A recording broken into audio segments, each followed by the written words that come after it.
napilitan lang akong lumabas dahil dito. Now remember that we are not choosing or electing or campaigning for any person.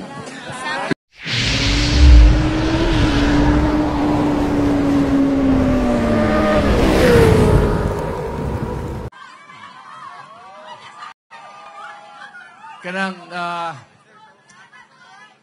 hilam mo.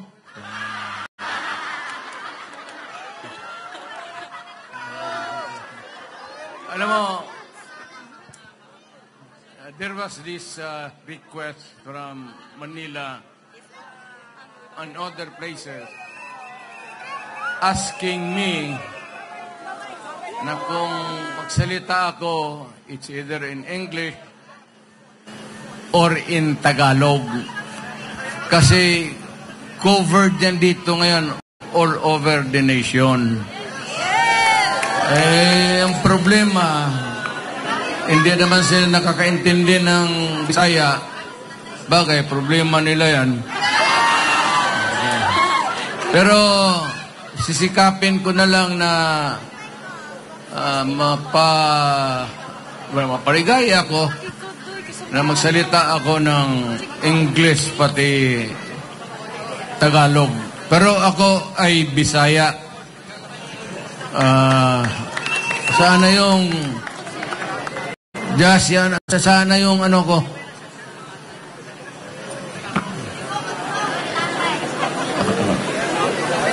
Yung sabihin ko sa inyo, what brings me to you tonight? Retirado na ako. Na presidente na ako. Sa habang panahon, naging mayor ako ng siyudad ng Davao. 23 years plus 6 years as president. Wala na akong mahingi sa Panginoong Diyos kung ano pa ng biyaya na maibigay niya sa akin. Sabihin ko na sa inyo at sa lahat, ako na po'y handang mamatay. Tapos na po ako.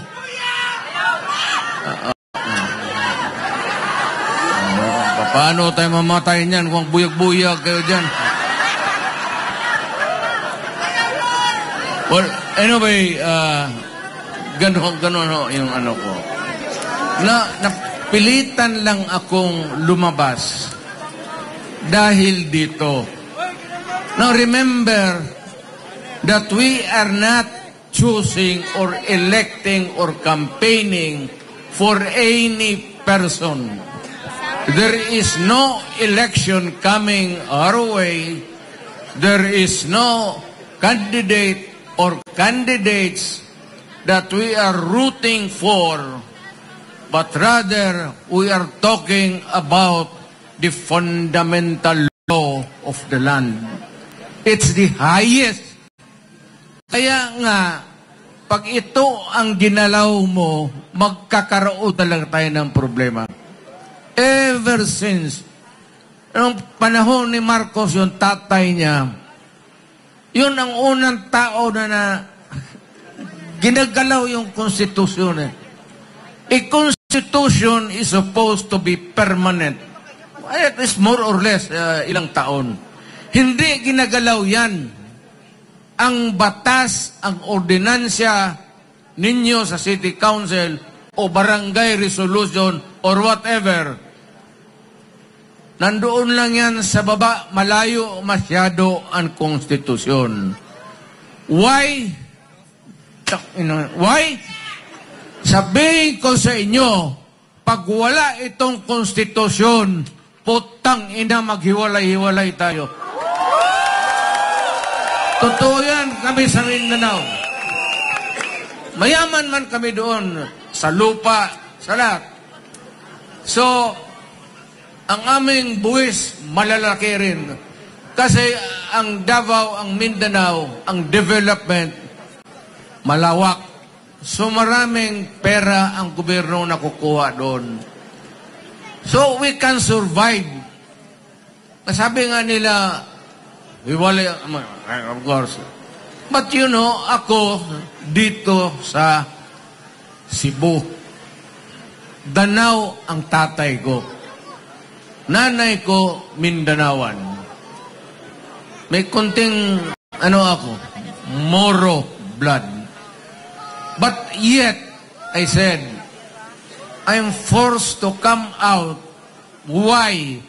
Because I love my country. Period. Yan ang sinasabi ko. Huwag lang ninyong galawin ang Pilipino. Huwag lang ninyong lukuhin ang Pilipino. Wala tayong problema. But once you start to magkakadimperensya talaga tayo.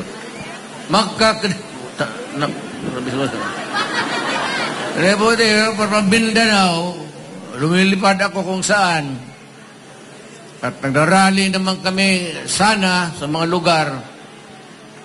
Mind you, except for Cebu, and of course Davao, dito pa ba nakakuha ng permit? Although, ni-revoke kasi sa Freedom Park man sana tayo.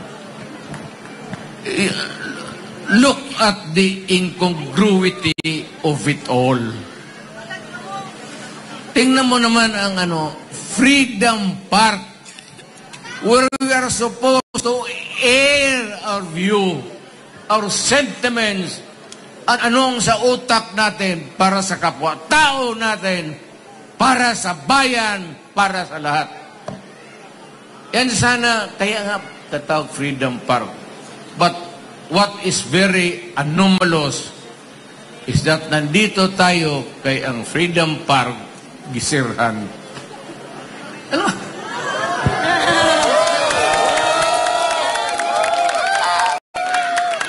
Sa katagal-tagal kong pagkamayor, I never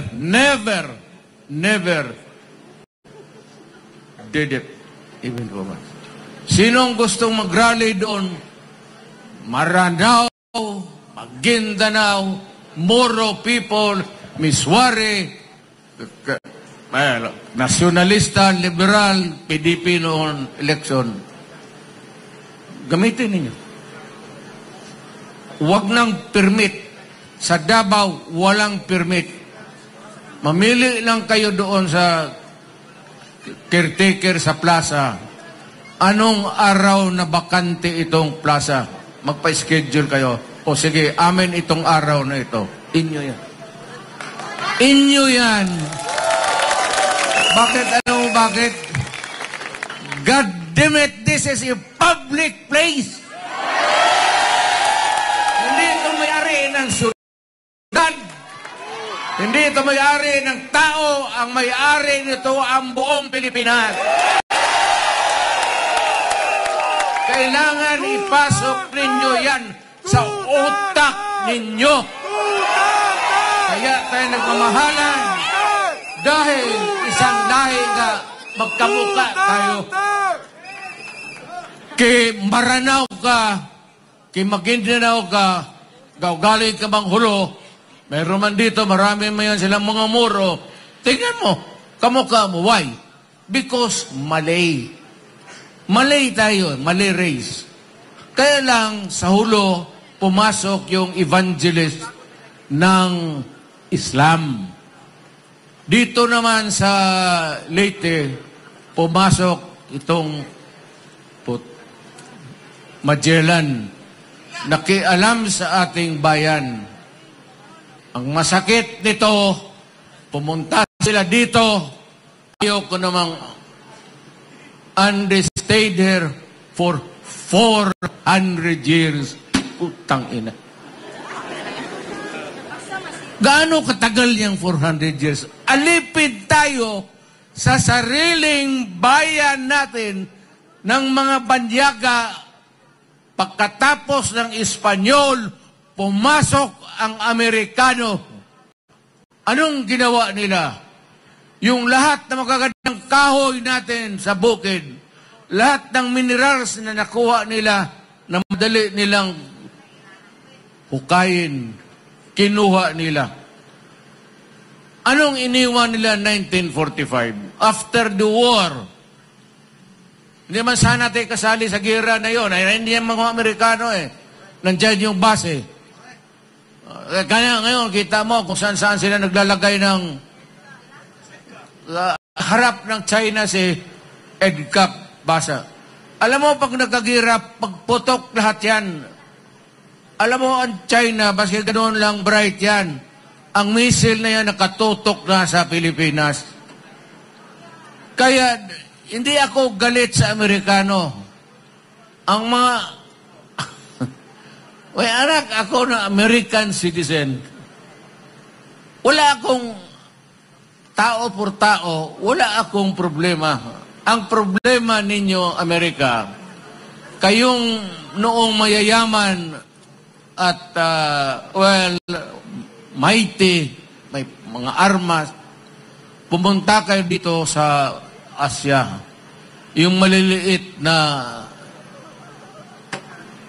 kinuha ninyo, conquered and all. Yan ang history natin. Ngayon, okay lang. Binigyan tayo ng Independence Day. What? Thank you. But before I forget, pasalamatan ko, mahal ko to, alam nila, yung mga pulis na militar, maraming salamat sa inyo. Akin yan, maniwala kayo.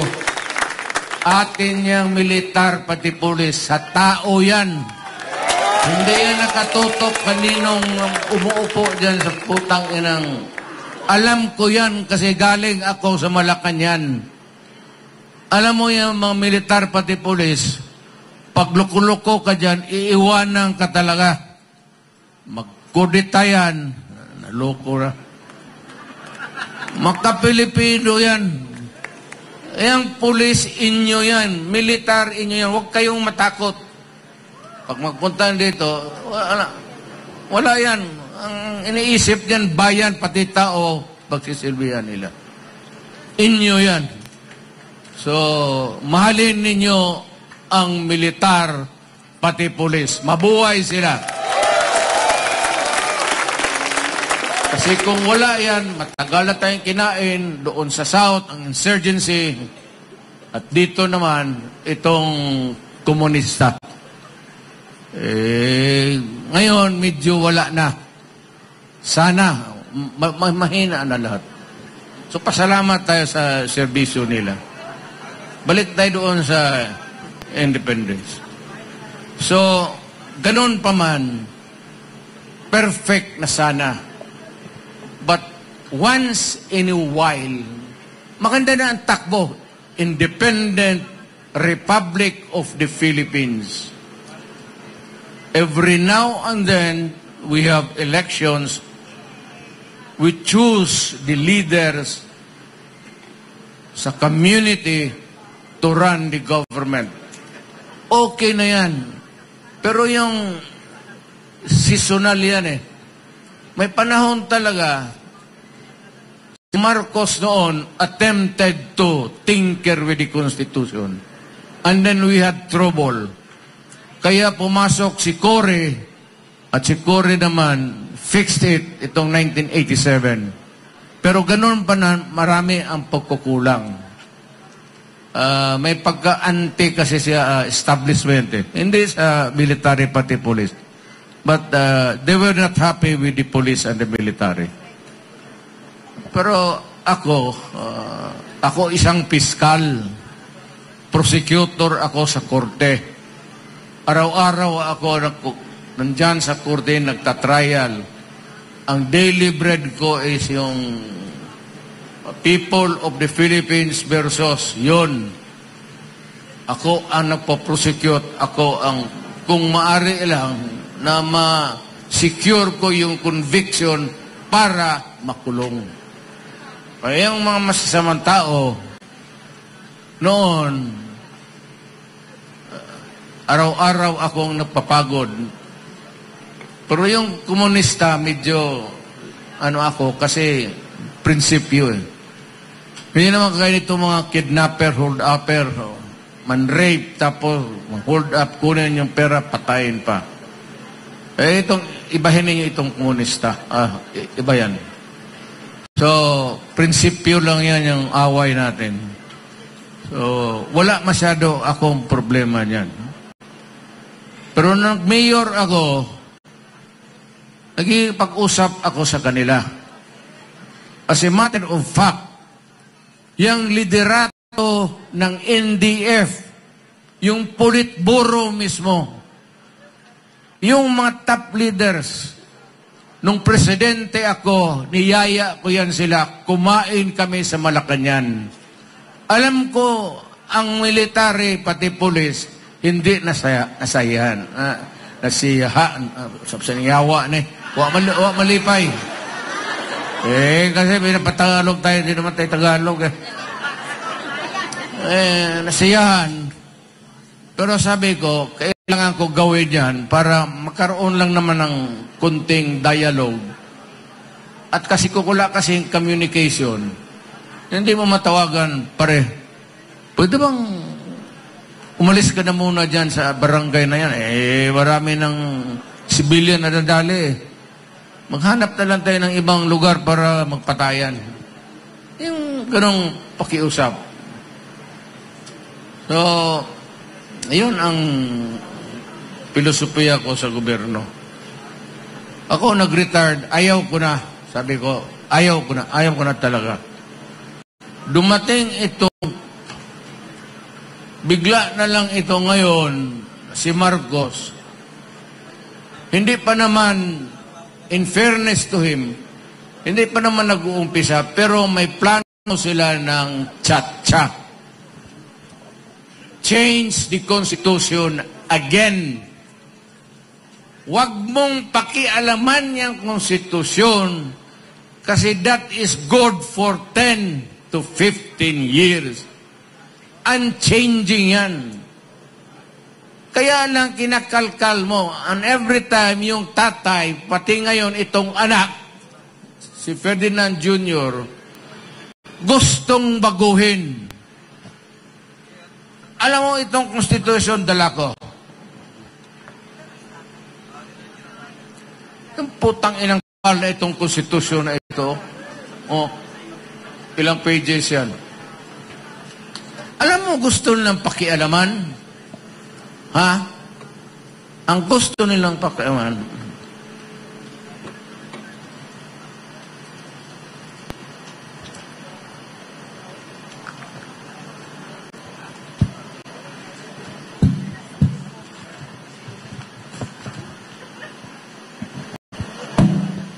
bago sa lahat, papalaala ko lang, lahat sa gobyerno, mayor, gobernador, o sino man, may page lang dito, ng yelo. Konstitusyon ito, makapal to. Ewan ko kung ilang pages. Pero itong linya na ito, this is the only thing that I would like to talk to you tonight. Okay, so ito lang yung relevant. Ito yung may connection lang kung bakit nandito tayo. Okay, basahin ko.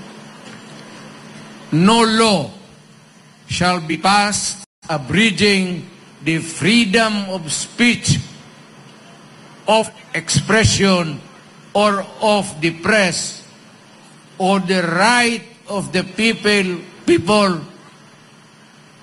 to peaceably assemble. To assemble and petition the government for the redress of grievance. Hindi nga talaga ito pinaano. Whether it is a park, walang reservation yan. You are not the owner of this goddamn government. Hindi mo ito Huwag mo sabihin na ito para lang sa partido namin, hindi sa oposisyon o kalaban, anak ka ng puta. Yun ang pangrevolusyon. Because if you suppress or oppress the people and you do not give them an space to palabasin ninyong init nilang ulo nila, ang masakit ang loob nila. Ay. Kaya nagkakaroon tayo ng... Kaya ito, importante ito. No law shall be passed abridging. Huwag mong pakialaman. Huwag mong letsayan yan. The freedom of speech. Hindi ka pwedeng mapagilan. Pag sumobra ka, malabel ka. Alam mo, kung dito ngayon, magsalita ako, hindi mo ako tawagin mo ako Duterte. O ito lang pwede mong sabihin. Ito yung freedom of speech. Sabi ako dito, anong sasabihin mo? Basta may sabihin ako. Hindi mo akong pigilan because that could be censorship. Hindi mo pigilan. Ngayon, kung ano man sabihin ko dito na may nasaktan o may masalita ako labag sa batas, sedition, or inciting people to commit sedition, then, idemanda ako. But nung ka na hindi mo ako, you not allow me to do my speech. It's done over your fucking goddamn business. Gusto mo pagkatapos, kung may nasaktan, di magdemanda kayo. The expression or of the press. Kaya importante yung publication. Hindi mo pwedeng, wag mong sabihin dyan sa newspaper, ito sabihin mo. At saka yung press, walang lisensya yan. Yan ang negosyo. Mag-printing press ka na, hindi ka kailangan humingi ng permit kahit kanino man. Ganon kahalaga itong konstitusyon na ito. Huwag ninyo itong bitawan. Magkalit-litse na ang buhay, sabihin ninyo, kung hindi tayo pwedeng magkaintindihan dito, patayan. Wala tayong problema. Ganon talaga ang buhay. So, ito yan. Ngayon, I'd like to move on to something else. Maliit lang itong istorya ko.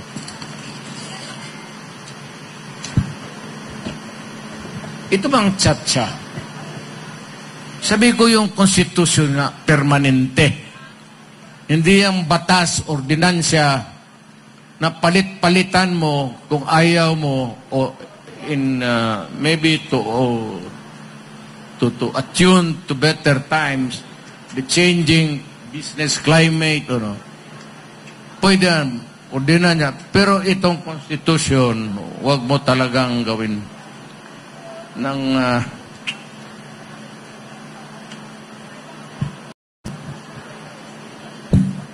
bakit ang tsa-tsa? Bakit? Bago lang itong konstitusyon. Why tsa-tsa? What's the fucking matter about our... Anong probinsya mo? Wala. Perfect itong konstitusyon natin. Ngayon, may isang page lang sila. This is Article 7 of the Section 4 of the Constitution. Isang sentence lang yan. Isang phrase lang nga ang gusto nilang tanggalin. Ano yan? The President and the Vice President shall be elected by direct vote of the people for a term of 6 years. Only yan. Which shall begin at noon on the 30th day of June, next following the day of the election, and shall end at noon of the same day 6 years thereafter. 6 years. One term, 6 years. The President shall not be, the President shall not be eligible for any re-election. Kaya dito si Marcos, hindi na talaga siya pwede. Kaya gusto niyang baguhin ang konstitusyon. Ito lang putang inang sentence na to. Para lang makatakbo uli. Kasi dito, eligible, the president shall not be, di pwede, be eligible for any election. No person who has succeeded as president and served as such for more than 4 years shall be qualified for election of the same office at any time. Ayaw ko man sabihin, masama ang leaves a bad taste in the mouth. Upload. Pero kaya ni Inday, kung mag-succeed siya at for 4 years siya ang maging presidente, hindi na rin siya pwedeng tumakbo. Basta ito nakalagay dito. So yan ang problema. Ambisyon. Wala akong problema sana kung walang prohibisyon. Pero kung tanggalin mo ang prohibition at palitan mo ng bagong konstitusyon, ay putang ina naman. Maawa ka naman sa Pilipino. Ginagawa, dinig. Every president has done it except me. Yung dumaan ng presidente, gusto talaga kalkalin yung konstitusyon. Gustong baguhin para eligible for another election or re-election. But sino ba ang naisabi sa iyo, magandang lalaki ka, na enjoy ang mga taong bayan manood sa iyo for 12 years? Gusto ng tao 6 years lang. Tama yan. Tama yan. Ako for 6 years, bumaba ako. Ngayon, kung ganun lang pala ang ginagawa ng lahat, putang ina, sana ako na ang gumawa noon.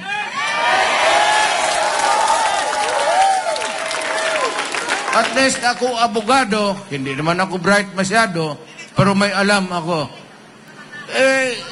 Ito, second year. Walang...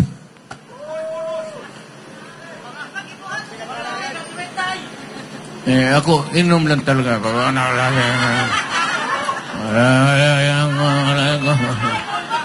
Pero pag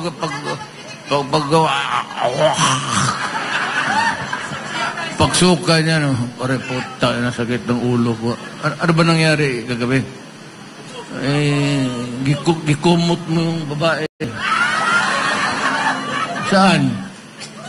Saan banda? Sa ano? Hindi. Yung kamay, yung braso lang. Braso lang pala eh. Anong problema yan? Yun lang naman ang bisyo namin. Tungga. Meron akong kaibigan dito. Nasa Amerika yun. Kalimutan ko yung apelyido. June. Taga rito yun. Taga Dumaguete. Ted Gonzales. Taga rito yun. Mga pinsan ng mga Teves yan. Okay.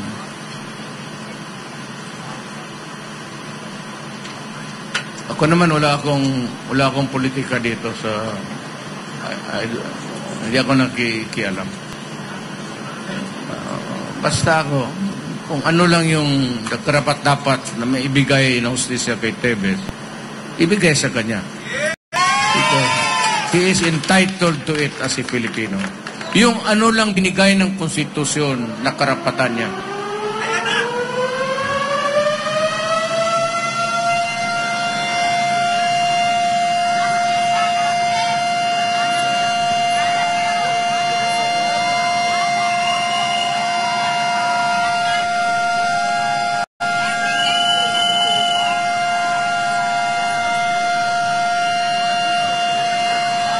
Humuhurot mo ng baterya ng buwang. Yun mga ganon. Ewan ko kung sinasadya yan.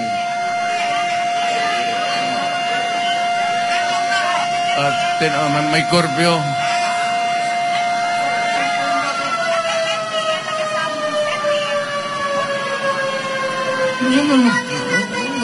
Nga naman, 10 p.m. muli na mo? Ano ng pulisa na uy, buang, undang diha. Wala na noong kung asa na ita.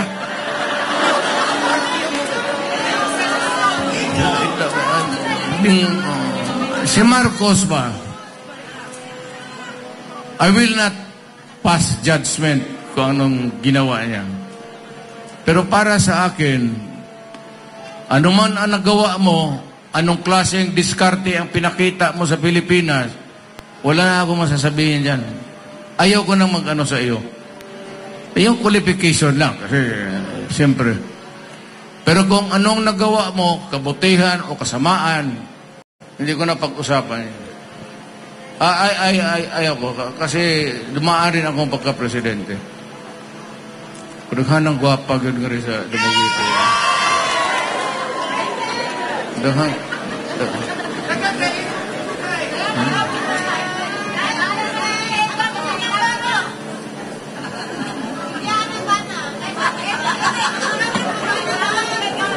Kung na naman kung patyo na ka asawa, eligible naman. Ang kadaot kay duha na. Duha mo yung akong gurguron.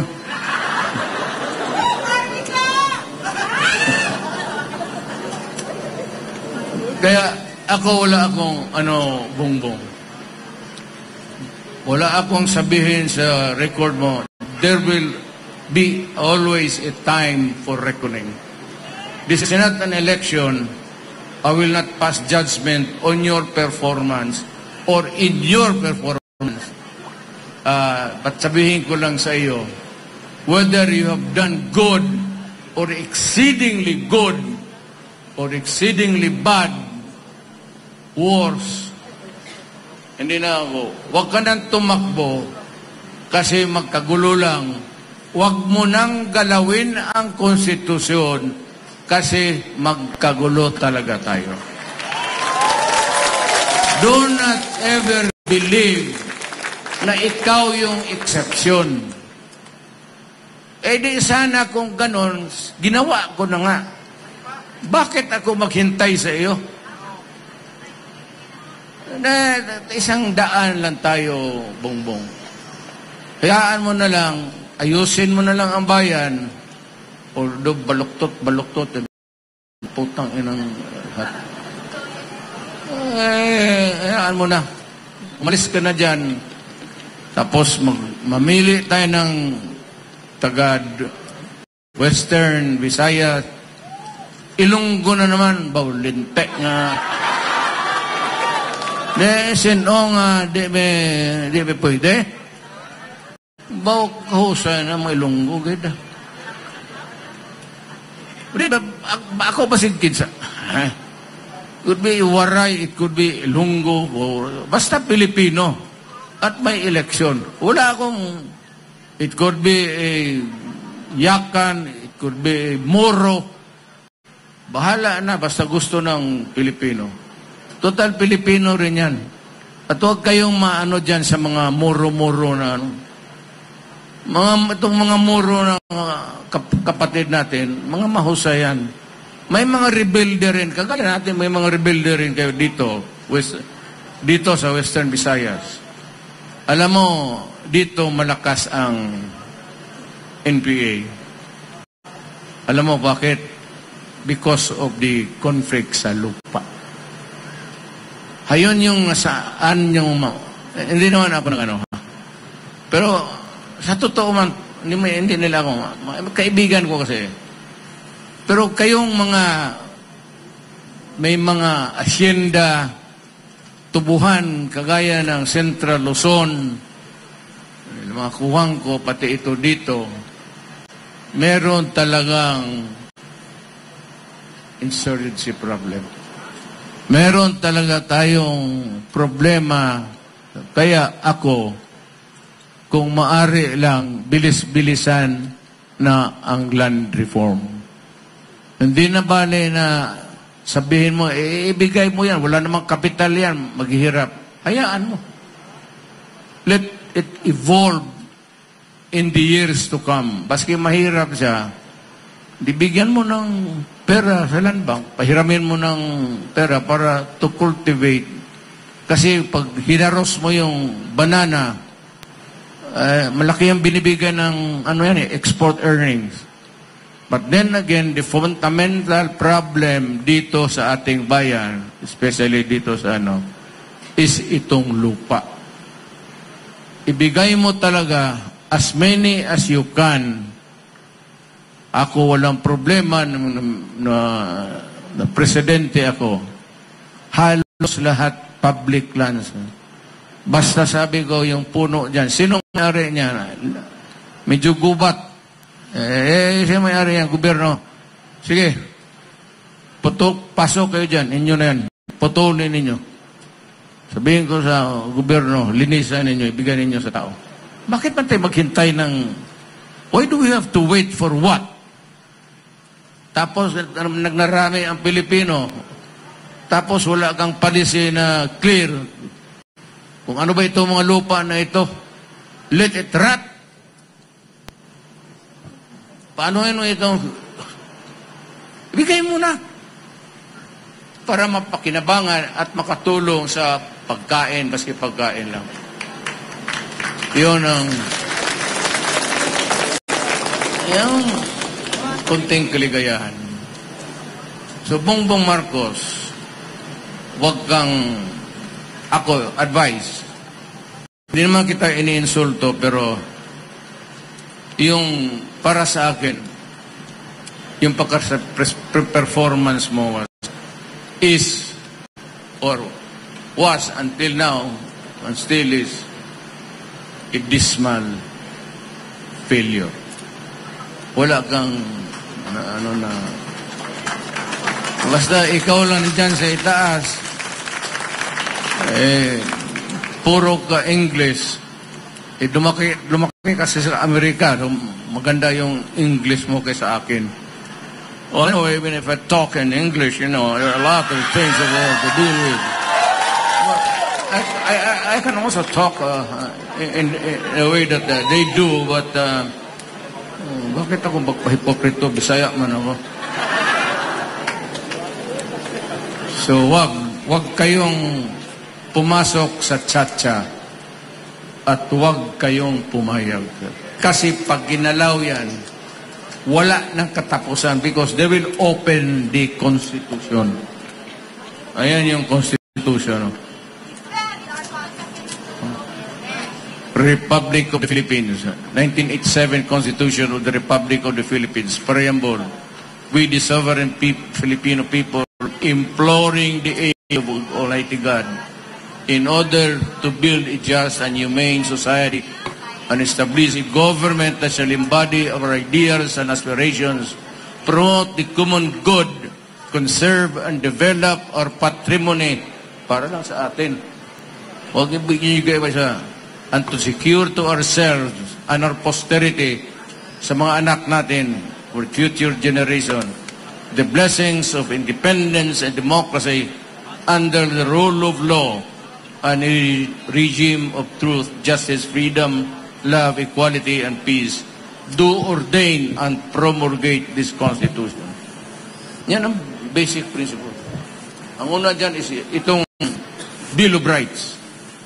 Itong Bill of Rights, alam mo, ang sunod dyan, sunod na chapter, Congress. Sunod na chapter dyan, Presidente. Sunod ang Korte. Ang Bill of Rights, parang wall yan, na hindi itong Presidente, Congress, or Supreme Court, kailangan sumunod ng Konstitusyon. Ito yan. It is the barrier. It is the protection of the people. Yan ang barrier. Kaya hindi mo basta-basta yan. Kaya Well, maliit man itong lugar na okay lang. Sino yung monumento niyan?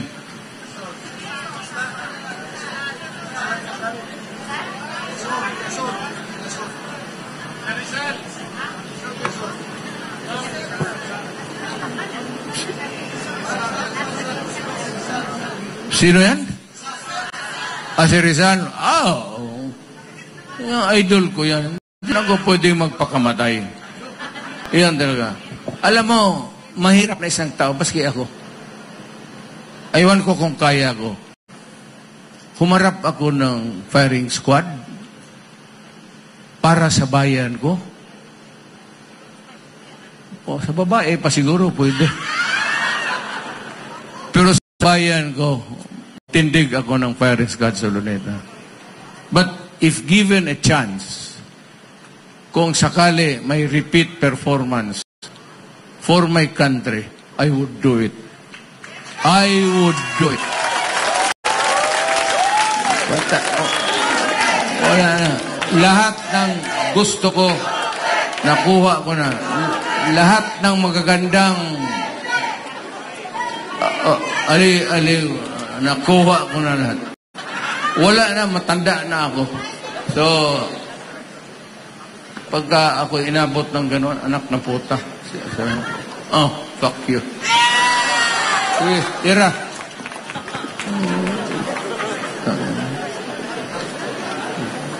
Believe ako kay Rizal. Buti dito tayo ng ano. Dito tayo ng yung Freedom Park ninyo. Public place man yan. At may mga truck ngayon, may mga barriers. I ask, what's the sense, actually? Anong ang makuha mo? Anong makuha ninyo na ginawa ninyo ngayon? Pag makita ko sa ibang lugar o baski ngayon, sipain ko kayo. Ay putang ina. Sampal ang maabot mo sa akin. Total mata. Kung magkasagutan tayo, barilin kita putang ina. Karami kong binaril na sus. DDL, kidnapper, hold-upper, droga. Sinabi ko noong na mayor ako, umalis kayo kasi patayin ko kayong lahat. Ang mga putang ina, hindi naniwala, di patay lahat. Kaya dimandado ako sa International Court of Justice. Sabi ko dyan sa mga puti, hoy mga unggoy, wala akong pakialam sa inyo. Kulungin man ninyo ako kung ano, gawain ko. Everything, lahat gawain ko para sa bayan ko. Total, kung magkagago-gago na yung mga, magsirko-sirko na yung mga tao dyan, tumbling-tumbling na, yung mga anak namin naging bangag na, putang ina, nasaan kayo? Nasaan kayo yung panahon na kailangan namin ng tulong? Mayawa kayo. Tapos pupunta kayo dito. Prisuhon, guni mo. Tangina, tantangan tagag itlog. Bastos yung ginagawa ninyo. Bastos yan ko kayo. Huwag kayong magpa-alipin ng puti. Bakit sila pupunta dito tapos maghusga? Tangina. Anong nagawa nila sa akin? Sa atin? Wala. Pumunta sila dito, hinakaw nila lahat. Europeans, Spaniards, Americans. Anong ginawa nila? What have you done for the Filipino to deserve even the slightest? Kaya ako sabi ko nga, may bastos ko, fuck you. Wala akong pakialam. Pero sa bayan ko, Putang ina, maniwala kayo, magpakamatay ako para sa inyo. Hindi na ako magtagal. Kayong bangka kong sinakyan, mahina yung bangka, no? Layo ng Davao. Nagbangka mo lang ako. Mahal masyado. O, lagi.